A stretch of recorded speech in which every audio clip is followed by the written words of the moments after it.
ओम नमो भगवते वासुदेवाय नमः। जय श्री हरि, जय माता लक्ष्मी। उमापति शिव शंकर भगवान की जय। प्रिय भक्तगणों, आप सभी को अमल की एकादशी की बहुत बहुत शुभकामनाएं।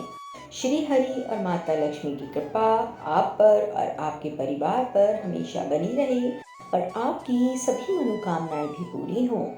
इस फागुन महाशुक्ल पक्ष की एकादशी को आमल की या आंवला एकादशी कहते हैं। साथ ही साथ इसे रंग भरी एकादशी के नाम से भी जाना जाता है।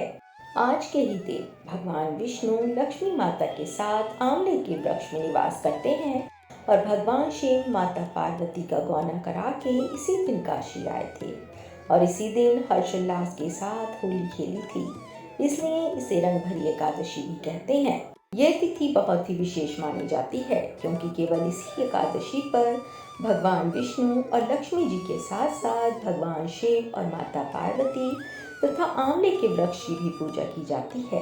जो भी भक्त इस दिन एकादशी व्रत को करते हैं और इस कथा को सुनते हैं तो भगवान शिव, माता पार्वती तथा भगवान विष्णु, माँ लक्ष्मी जी के आशीर्वाद से बेहद सुखों को भोगते हैं और उनकी सभी मनोकामनाएं पूरी हो जाती हैं।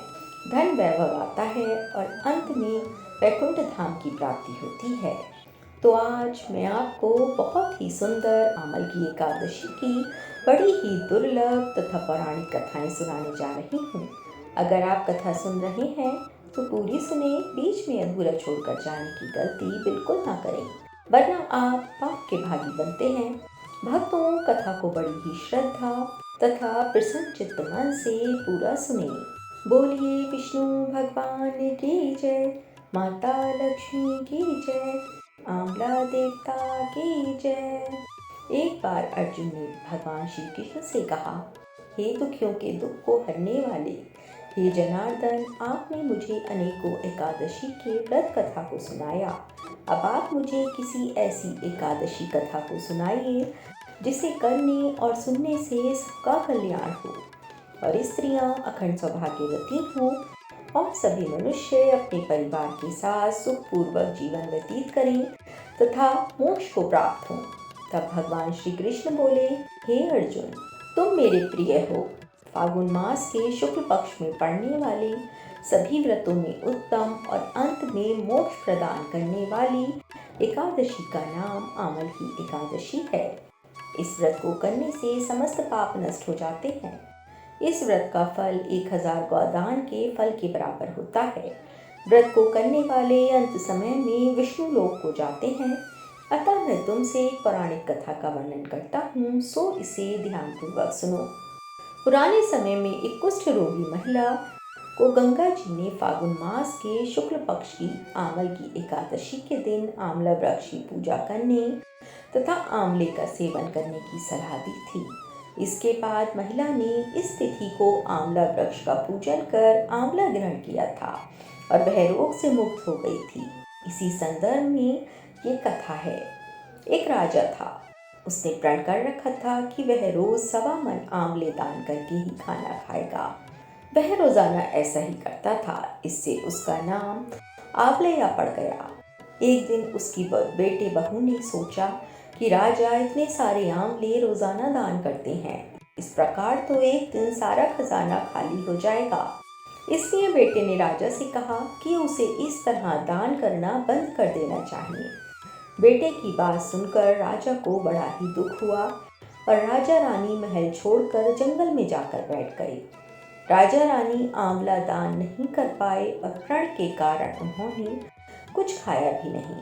जब भूखे प्यासे रहते हुए 7 दिन हो गए, तब भगवान श्री हरि ने सोचा कि यदि मैंने इसका मान नहीं रखा और इसका साथ नहीं दिया तो इसका विश्वास मेरे ऊपर से चला जाएगा।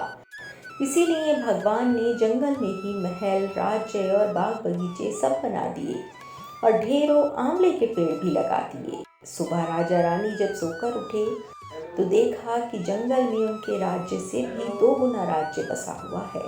राजा रानी से कहने लगे, हे रानी, सत मत छोड़े सुरमा सत छोड़िया, पत जाए सत की छोड़ी, लक्ष्मी फिर मिल जाए। हे रानी, आओ नहा धोकर आंवले दान करें और भोजन करें। राजा रानी ने आमले दान करके खाना खाया और खुशी खुशी जंगल में रहने लगे। उधर आंवला देवता भगवान विष्णु का अपमान करने व माता पिता से बुरा व्यवहार करने के कारण बहू बेटे के बुरे दिन आ गए। राज्य दुश्मनों ने छीन लिया, दाने दाने को मोहताज हो गए और काम ढूंढते हुए अपने पिताजी के राज्य में जा पहुंचे। उनके हालात इतने बिगड़ गए थे कि पिता ने उन्हें बिना पहचाने हुए काम पर रख लिया। बेटे बहू तो सोच भी नहीं सकते थे कि उनके माता पिता इतने बड़े राज्य के मालिक भी हो सकते हैं। सो उन्होंने भी अपने माता पिता को नहीं पहचाना। एक दिन बहू ने सास के बाल गूंथे तो उसने उनकी पीठ पर एक मस्सा देखा। उसे ये सोचकर रोना आने लगा कि ऐसा ही मस्सा मेरे सास की भी पीठ पर था। हमने ये सोचकर उन्हें आंवले दान करने से रोका था कि हमारा धन नष्ट हो जाएगा। आज वे लोग ना जाने कहाँ होंगे। ये सोचकर बहू को रोना आने लगा और आंसू टपक टपक कर सास की पीठ पर गिरने लगे। रानी ने तुरंत पलट कर देखा और पूछा कि तू क्यों रो रही है।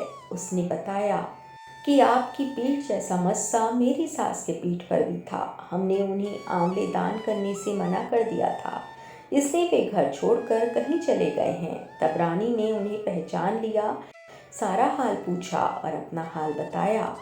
अपने बेटे बहू को समझाया कि दान करने से धन कम नहीं होता बल्कि बढ़ता है। बेटा बहू भी अब सुख से राजा रानी के साथ रहने लगे। भगवान विष्णु ने कहा, हे अर्जुन, यह आमल की एकादशी व्रत का प्रभाव था। जो मनुष्य इस आमल की एकादशी का व्रत करते हैं वे प्रत्येक कार्य में सफल होते हैं और अंत में विष्णु लोक को जाते हैं। और स्त्रियों को अखंड सौभाग्यवती तथा धन, पुत्र, संतान, सौभाग्य का आशीर्वाद मिलता है।